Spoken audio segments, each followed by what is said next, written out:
Hi friends, मेरा नाम है सुशील पांचाल और मैं आप लोगों के लिए लेकर आया हूँ एक और मोटिवेशनल एंड नॉलेजेबल स्टोरी। दोस्तों, ये जो स्टोरी है ये मैंने ली है 48 लॉज ऑफ पावर के चैप्टर में से।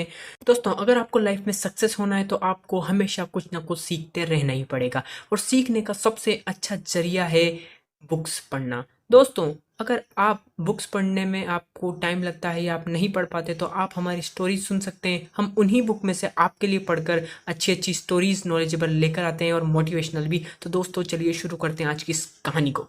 14th सेंचुरी की बात है। चाइना के अंदर सिविल वॉर चल रही थी। वहां पर कोई भी आदमी ज्यादा दिनों तक राज नहीं कर पाता था। या तो वहां की जो सेना होती थी वो तख्ता पलट कर देती थी, या फिर कोई भी अटैक उस पर हो जाता था, उसे मार दिया जाता था पैसे के लालच में या जमीन के लालच में। ऐसा ही हुआ। वहां पर एक राजा को हटाकर उन्हीं के बीच में से एक पावरफुल इंसान को वहां बिठा दिया गया और वो था हान डायनेस्टी। लेकिन उसे पता था कि वो उसे भी कभी भी मार सकते हैं या फिर उसे हटा सकते हैं। तो उसने इसके लिए एक तरकीब लगाई। उसने वहाँ के सभी ऑफिशियल्स को, बड़े बड़े लोगों को, मिलिट्री मैन को, सबको एक दावत पे बुलाया। सबको वहाँ पर शराब पिलाने के बाद उसने वहाँ पर जितने भी नौकर थे और जितने भी थे, सिर्फ उन लोगों के अलावा उन सबको बोला कि आप लोग बाहर चल जाइए। अब उन सभी लोगों को लगा कि राजा हम सबको मारने का हुक्म दे देगा और हम मर जाएंगे। तो राजा उन सभी से कहता है कि मुझे रोज रात को नींद नहीं आती है। मैं इसी डर में जीता हूँ, सोता हूँ कि कब मुझे कोई मुझ पर हमला कर दे, कोई मेरे बच्चों को मार दे।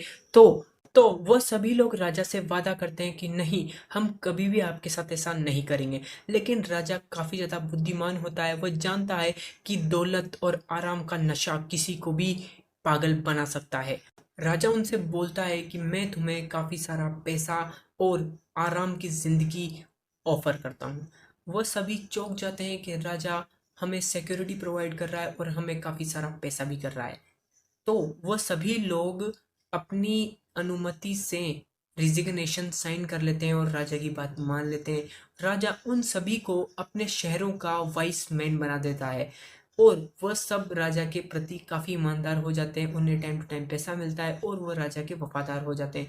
और राजा को कभी भी ये चिंता नहीं होती कि वो मारा जाएगा। राजा ने इसी तकनीक से पूरी 2 सेंचुरी तक राज किया। तो दोस्तों, देखा आप लोगों ने, हमें हमेशा अपने दुश्मनों को अपना दोस्त बना लेना चाहिए ताकि वो हमारे लिए बहुत ही ईमानदारी से काम करें।